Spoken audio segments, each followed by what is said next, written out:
નમસ્કાર, સ્વાગત છે આપનું લોકમંચમાં। કોઈ પણ ચૂંટણી આવે નાની મોટી ગમે તે, ત્યારે એ પહેલાં એવું કહેવાય છે કે જે નેતાઓ હોય, કાર્યકર્તા હોય, એમના સળવળાટ થાય છે અને પછી પક્ષ પલટાની મોસમ આવતી હોય છે। અને ખાસ તો જે રાજુ કરપડા છે કે જેમણે ગઈકાલે આપના તમામ પદો પરથી રાજીનામું આપી દીધું અને જ્યારે રાજીનામું આપ્યું ત્યારે પૂછવામાં આવ્યું કે ભાઈ કયું કારણ છે, તો એમણે વ્યક્તિગત ગણાવ્યું ને ત્યારબાદ જ્યારે પત્રકાર પરિષદ કરી ત્યારે ઘણા બધા કારણો એમણે પોતાની જ પાર્ટીના ગણાવ્યા છે। પણ ચૂંટણીનો જેવો પગરવ થયો નથી કે નેતાઓની પક્ષ પલટાની મોસમની શરૂઆત થઈ નથી।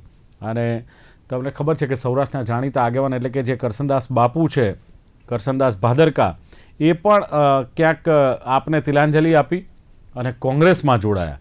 અને ટિકિટની ખેંચતાણ વચ્ચે તમે જો કે જે વફાદારી હોય છે, આ વફાદારીના રાતોરાત રંગ બદલાઈ જાય છે અને ગઈકાલના જે વિરોધીઓ હોય તમને આજે એક મંચ પર જોવા મળે અને બહુ જ ખુશી એમને એમ લાગે કે હું સેફ જગ્યાએ આવી ગયો છું એવું પણ ક્યાંક જોવા મળે છે। એટલે સત્તાના સમીકરણો જ્યારે બેસાડવાના હોય ને ત્યારે વિચારધારાને કોરાણે મૂકીને આ પક્ષ પલટાનો ખેલ ખેલાતો હોય છે। ખાસ તો હંમેશા જીતતા કે પક્ષ કે સત્તાધારી પક્ષ સાથે લોકો જોડાવા ઈચ્છતા હોય છે, કારણ કે સત્તા ભોગવવાની એમની પણ ઈચ્છા હોય છે અથવા સત્તાવાળી પાર્ટીમાં છીએ એવો એક નશો એમનામાં આવતો હોય છે અને પોતાનું પદ અને વર્ચસ્વ ટકાવી રાખવા માટે પણ ક્યારેક પક્ષ પલટો થતો હોય છે। બીજું, જે પક્ષનું પલ્લું ભારે દેખાય તેમાં જોડાઈ જવું અને પોતાની જીત પાકી કરવી। એટલે મતદારોમાં ચર્ચા થાય કે નેતા બદલાયા પણ જે સ્થાનિક પ્રશ્નો છે અમારા એનો ઉકેલ આવશે, એ પ્રશ્નો બદલાશે, એના જવાબ મળશે કે કેમ। અને પોતાની પાર્ટીમાં જ્યારે ટિકિટ ન મળે એટલે અન્ય પાર્ટીમાં જાય છે અને અન્ય પક્ષનો સહારો લે છે। પણ ઘણીવાર ભારતીય જનતા પાર્ટી જેવા પક્ષ તો ભલે અન્ય પાર્ટીના લોકોને કેસરિયા કરાવે પણ જે તે પાર્ટીમાં એનું મહત્ત્વ હોય એ મહત્ત્વ પણ ગુમાવી દે છે, કોરાણે મૂકી દે છે। ટિકિટ તો નથી આપતા પણ ખેસ પહેરાઈને એક ખૂણામાં બેસાડી દે છે। નો ડાઉટ હાર્દિક પટેલ કે પછી અલ્પેશ ઠાકોર જેવા નેતાઓ છે કે જેઓ ટિકિટ પણ લઈ આવે છે અને ચૂંટાઈ પણ જાય છે। પણ ચર્ચા કરવી છે પક્ષ પલટો જનસેવા માટે છે કે માત્ર સત્તાનો ખેલ છે, અને આ મુદ્દે ચર્ચા કરવા માટે મારી સાથે જોડાયા છે વરિષ્ઠ પત્રકાર ધીરુ પુરોહિત મારી સાથે છે। ધીરુભાઈ, સ્વાગત છે લોકમંચમાં। નમસ્તે। સાથે જ કોંગ્રેસના પ્રવક્તા એવા મુકેશ વિશ્વકર્મા મારી સાથે છે। મુકેશજી, આપનું સ્વાગત। અને ભારતીય જનતા પાર્ટીના નેતા નિલેશ સોલંકી છે। નિલેશજી, આપનું પણ સ્વાગત છે। જી નિલેશજી, શરૂઆત તમારાથી કરીશ, કારણ કે પક્ષ પલટો મોટે ભાગે થતો હોય છે ને એ પક્ષ પલટો મોટે ભાગે ભારતીય જનતા પાર્ટીમાં લોકો જોડાય છે, સત્તા પક્ષમાં જોડાય છે ને એની પાછળનું કારણ પછી આવે છે કે ભાઈ અમે સેવા કરવા જોડાયા છીએ અને વિચારધારામાં સહમત થયા છીએ। અને તમારે આટલી બધી જરૂર કેમ પડે છે કે અન્ય પાર્ટીના લોકોને તમે કેસરિયા કરાવવા તત્પર હો છો જ્યારે ચૂંટણી આવે ત્યારે? દિલીપભાઈ, નમસ્કાર। ગુજરાત ન્યૂઝના દર્શક મિત્રોને પક્ષ પલટાની વાત કરીએ તો જ્યારથી આપણા ભારતમાં આઝાદી મળી અને પછી સમસૂત્રું ચાલતું હતું અમુક વર્ષો સુધી, કારણ કે પહેલા એક જ પાર્ટી હતી કોંગ્રેસ, સૌથી મોટી પાર્ટી કે દેશમાં કોંગ્રેસ હોય તો એક જ પાર્ટી ગણાતી હતી। નાની નાની પાર્ટીઓ હતી તો આપણે જોયું હતું કે ભાઈ એ વખતે જેપી હતા, તે હતા, સ્થાનિક પાર્ટીઓ હતી, એ બધી બધી ભેગી થાય ત્યારે એક કોંગ્રેસનો સામનો કરતો, આવો આપણો ઇતિહાસ જોયું છે।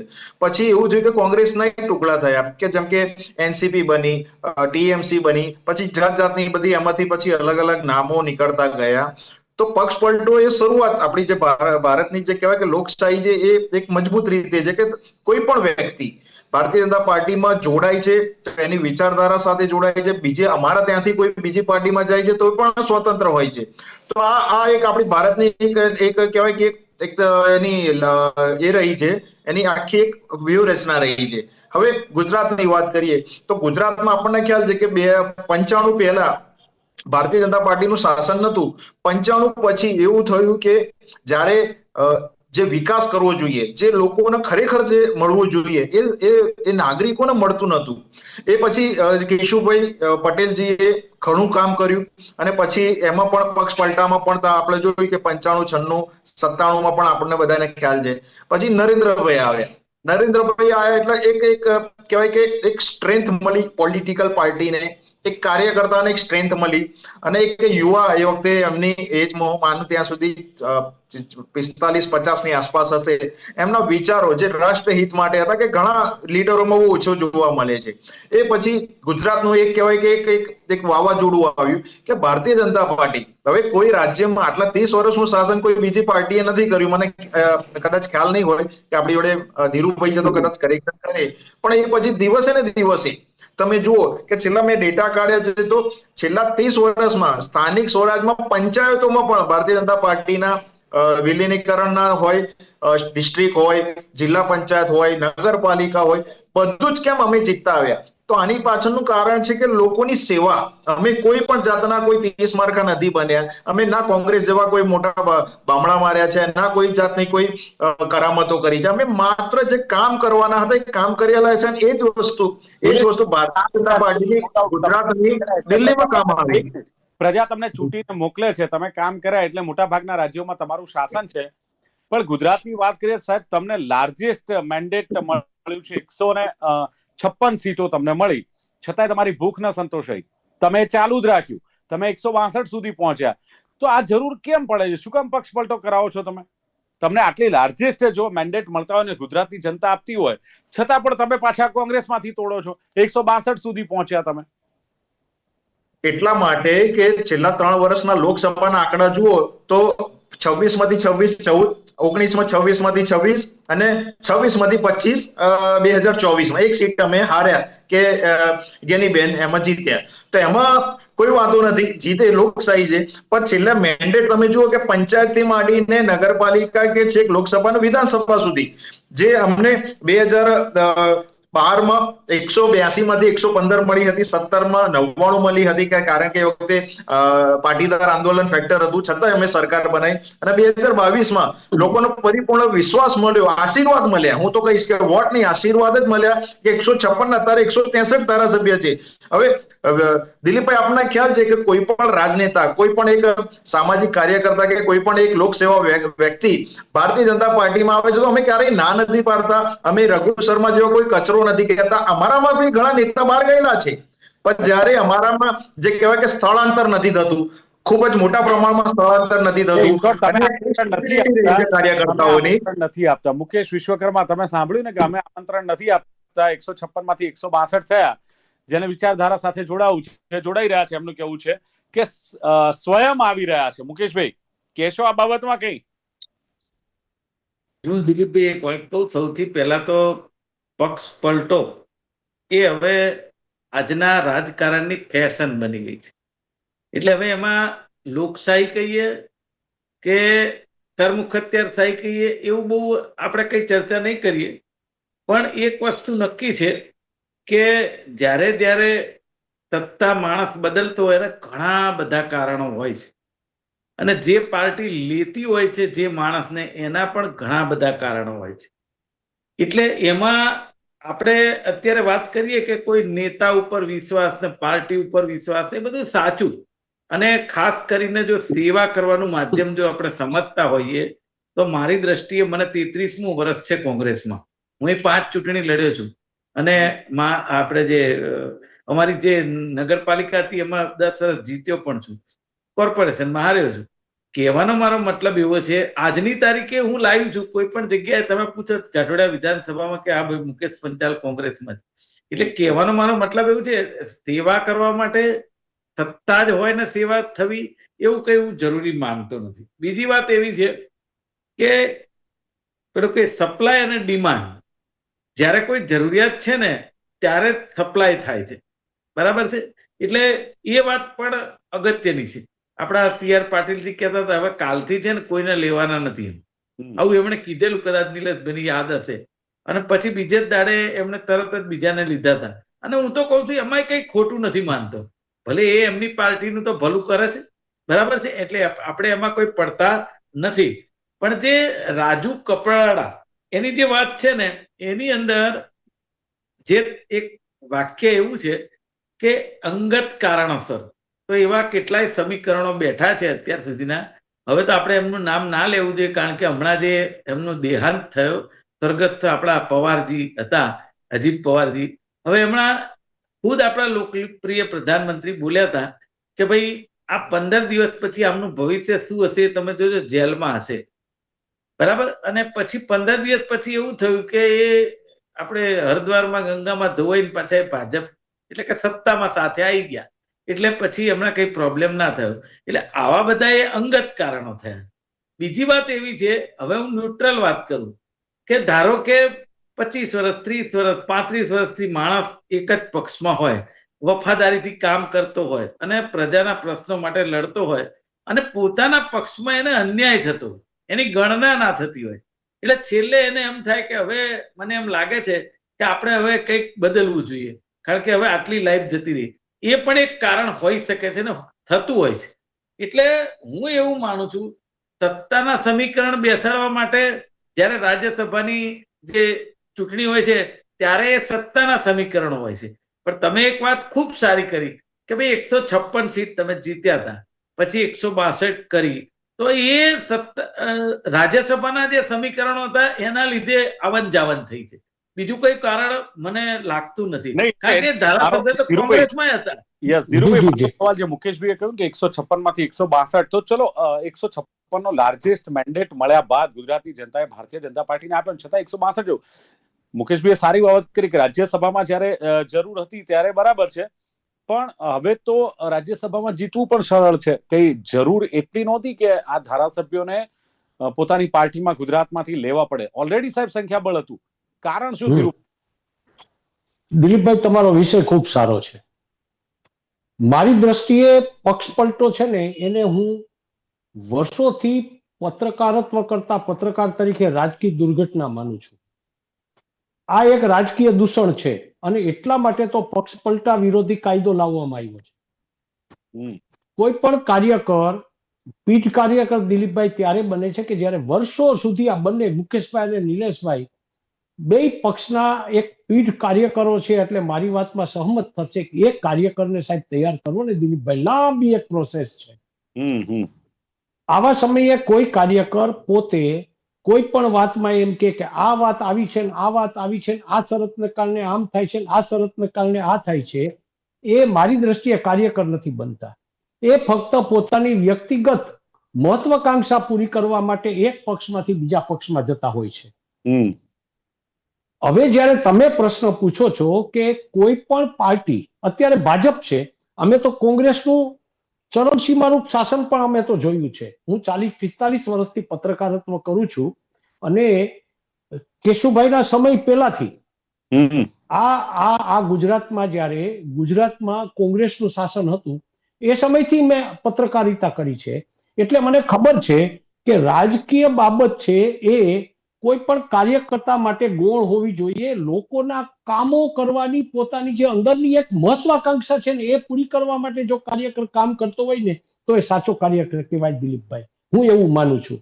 જી દિલીપભાઈ. બિલકુલ. જી પણ આમાં એવું છે ને કે પક્ષ પલટામાં કોણ ફાઈ ગયા ધીરુભાઈ? તો જેટલું જોશથી બોલ્યા, જેટલો જોશથી વિરોધ કર્યો, અલ્પેશ ઠાકોર હોય, હાર્દિક પટેલ, એ બધા ફાવી ગયા. પણ પછી બાકી છે રિયલ પાર્ટીને જે પ્રેમ કરનારા છે, ભારતીય જનતા પાર્ટીમાં એવા કાર્યકર્તાઓ છે, તોરણ બાંધ્યા હોય, પછી ચટાઈઓ પાડી હોય, રિયલ કાર્યકર્તાઓ સાહેબ મોઢા જોતા રહી જાય છે.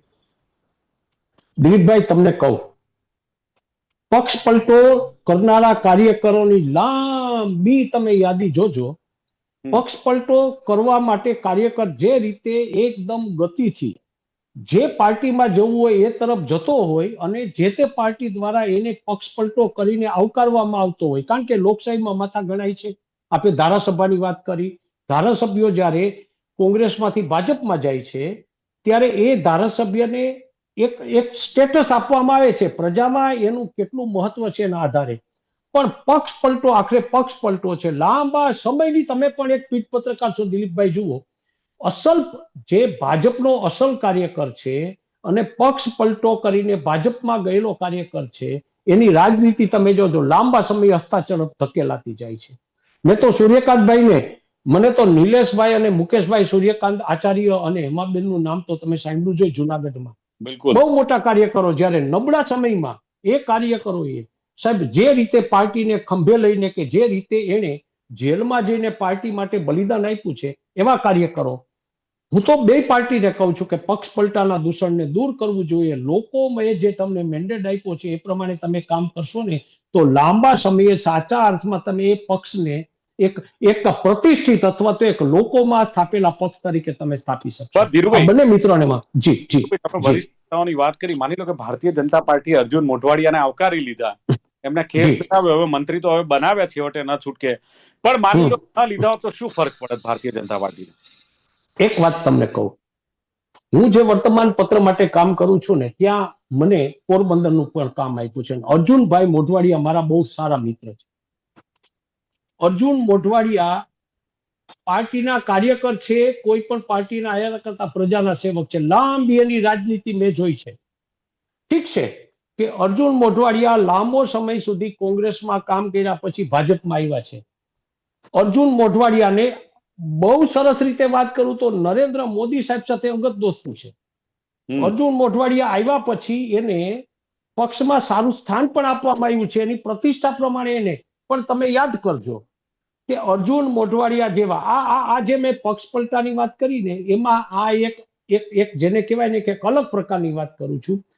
અર્જુન મોઢવાડિયા જેવા કાર્યકરો કોઈ પણ પાર્ટીમાં હોય એ લાંબા સમય સુધીના એક ધારા તપ પછી સર્જાયેલા કાર્યકર અર્જુન મોઢવાડિયા છે.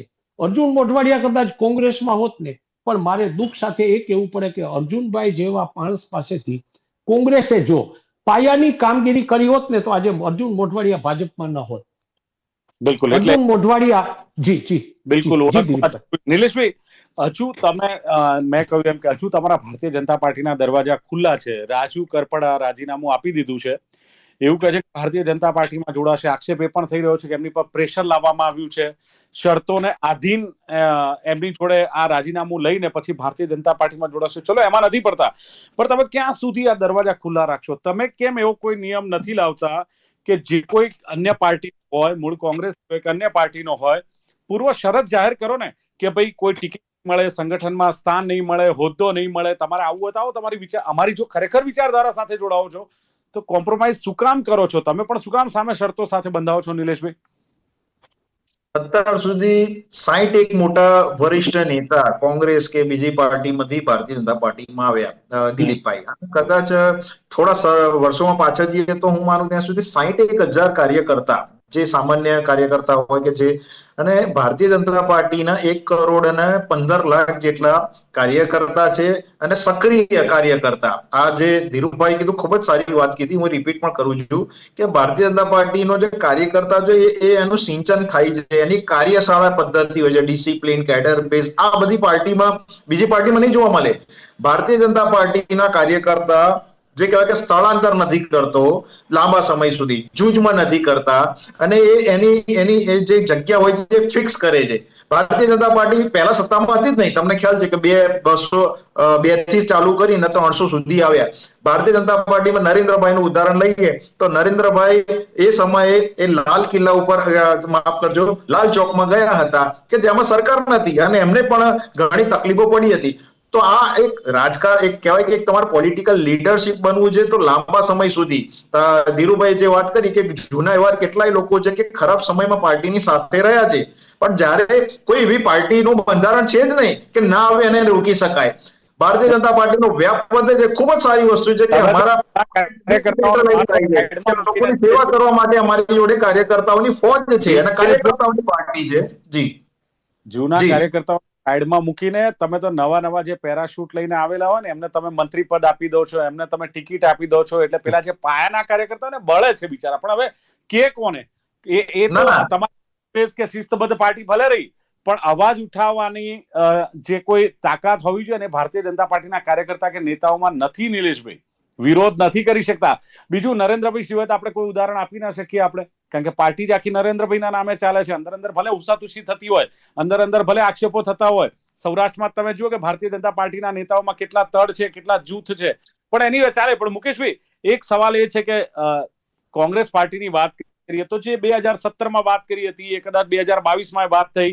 તમે જુઓ કે 6 ગણ્યા ગાંઠ્યા ધારાસભ્ય, એમાં પાછા જિગ્નેશ મેવાણી અને કિરીટ પટેલ સામે આવી જાય. એટલે લગ્નના ઘોડા કયા, રેસના ઘોડા કયા, આની હજુ કોઈ ફોડ જ નથી પડ્યો, ઉકેલ જ નથી પડ્યો.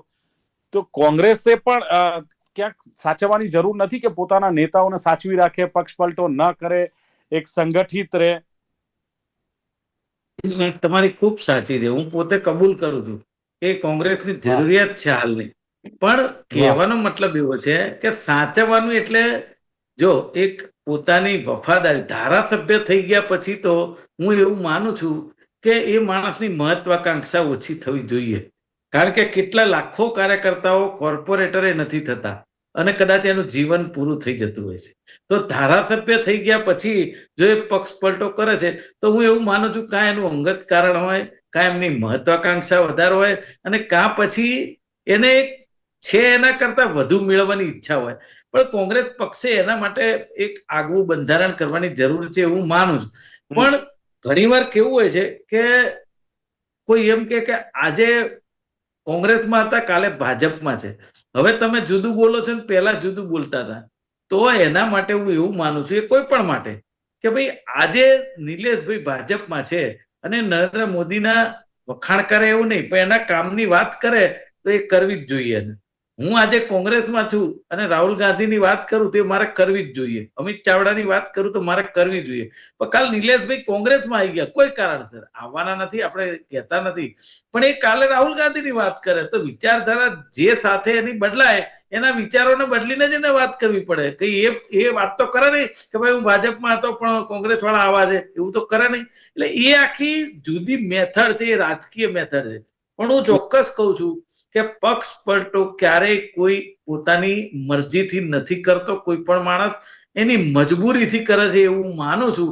એ મજબૂરીના કારણો મેં મારા પહેલા ટર્મમાં તમને આપ્યા કે સૌથી પહેલા તો જો એની વર્ષો સુધી ગણના ના થતી હોય તો, એ માણસ અણીએ આવીને ઉભો હોય અને એને હેરાન કર્યો હોય તો, અથવા એ માણસને ત્યાં અહીંયા છે એના કરતા કંઈક મળી શકશે એવું હોય તો. અને એક છેલ્લું મારું વાક્ય એવું છે કે આજે ટ્રિપલ એન્જિનની સરકાર છે ગુજરાતમાં, દેશમાં પણ છે. જ્યારે માણસ કાર્યકર તરીકે કામ કરતો હોય અને ભારતીય જનતા પાર્ટીની સરકારના અધિકારીઓ જો કોંગ્રેસ પક્ષના કાર્યકરનું ના સાંભળતા હોય તો એવા સમયે ઘણીવાર એવું થાય કે મારું સાંભળતા નથી. હું ભાજપમાં હોઉં તો એ મારું સાંભળે. એટલે એ જે નીતિ રીતિ સરકારની હોય ને એ પણ ન રાખવી જોઈએ એવું હું કહું છું. કારણ શું છે કે લોકશાહીની અંદર મારે છેલ્લો સવાલ વરિષ્ઠ પત્રકારને પૂછવો છે. સાહેબ, ઓકે ત્યારે ગુજરાતમાં એવું છે કે વિપક્ષને બિલકુલ રહેવા જ નથી દેવો. મેં કહ્યું એમ 156 માંથી 162 નાના નેતા, બીજા ત્રીજા બધાને કેસરીઓ કરાવી દેવો છે. પણ એક માત્ર ઉદ્દેશ છે કે વિપક્ષને નથી રહેવા દેવો. હું ગુજરાતની વાત કરું છું, ભલે દેશની વાત તો પછી કરીશું, પણ લોકતંત્ર પર આની અસર થાય છે સાહેબ. લોકમાનસ પર આની એક નેગેટિવ ઇફેક્ટ થાય છે. નથી લાગતું કે જનતા હતાશ થાય છે અને નેતા પોતાનો લાભ જોવે છે? લાગતું નથી કે ધીરુભાઈ જનતાએ આવા લોકોને જાકારો આપવો જોઈએ? અરે ચોક્કસ આપવો જોઈએ.